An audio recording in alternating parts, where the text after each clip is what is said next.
Assalamualaikum para sahabat Rasa, apakah kalian tahu siapakah Maulana Muhammad Amin Al-Idrisi yang lagi rame dibicarakan saat ini? Marilah kita kupas di channel Dakwah Rasa.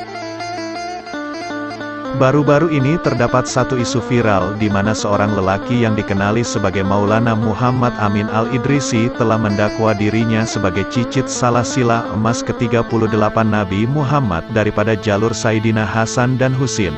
Kedatangannya ke Malaysia dengan tujuan untuk memberi ceramah di seluruh negeri di Malaysia. Sempena sambutan Maulidul Rasul telah menjadi satu kekecohan dalam kalangan masyarakat karena ada segelintir pihak seperti golongan Wahabi menyambut penuh keterujaan dan ketaksuban kedatangan beliau, manakala sebahagian majoriti masyarakat yang lain was-was dengan dakwaan tersebut.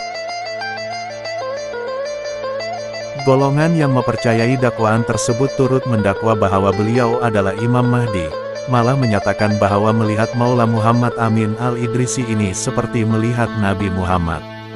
Sedangkan semua itu adalah bibit-bibit ketaksuban yang boleh menyebabkan kemelampauan dalam mengangkat dan memuliakan seseorang. Sedangkan beliau tidak ada sifat-sifat Imam Mahdi sedikit pun, apatah lagi seorang ulama.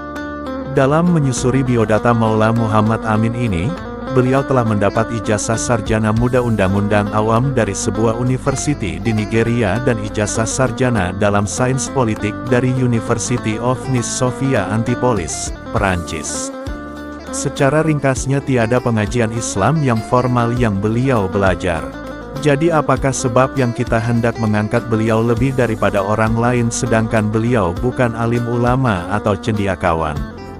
Di tanah Arab ada keturunan Nabi Muhammad yang paling kukuh dan jelas, yaitu keturunan Raja Jordan, jalur Hashmiyah, yang merupakan jalur keturunan yang lebih jelas. Mengapa tidak angkat sahaja mereka berbanding Maulana Muhammad Amin ini jika bukan karena isu ilmu dan ulama? Ustaz Satli Al-Karni yang merupakan seorang warga Nusantara, Indonesia, belajar dan bermastautin di Maghribi telah membongkarkan taktik-taktik licik dan siapakah sebenarnya Maulana Muhammad Amin ini di Facebook miliknya. Beliau yang juga merupakan seorang yang rapat dengan tokoh-tokoh di Maghribi cukup mengenali sosok Maula tersebut dan mempunyai data-data yang tidak elok berkenaan Muhammad Amin Al-Idrisi di Maghribi. Oleh sebab itu, sebelum mempercayai sesebuah dakwaan, perlu dikaji dahulu daripada mana asal-usulnya. Umat Islam secara jelasnya sangat mengasihi anak cucu Nabi setinggi-tingginya, bahkan nasab keturunan Nabi itu sendiri dipercayai mempunyai satu bentuk kemuliaan. Namun begitu, kita tidak mau mengangkat orang yang salah dalam masyarakat sehingga akhirnya memberikan kesan yang buruk dalam masyarakat. Seseorang yang dikatakan sebagai keturunan Nabi Muhammad adalah seorang yang mempunyai jalur keturunan yang jelas, berpegang teguh dengan ajaran Nabi Muhammad, membawa panji-panji agama seperti Nabi Muhammad sehingga dia sendiri menekuni apa yang dibawa oleh Nabi Muhammad.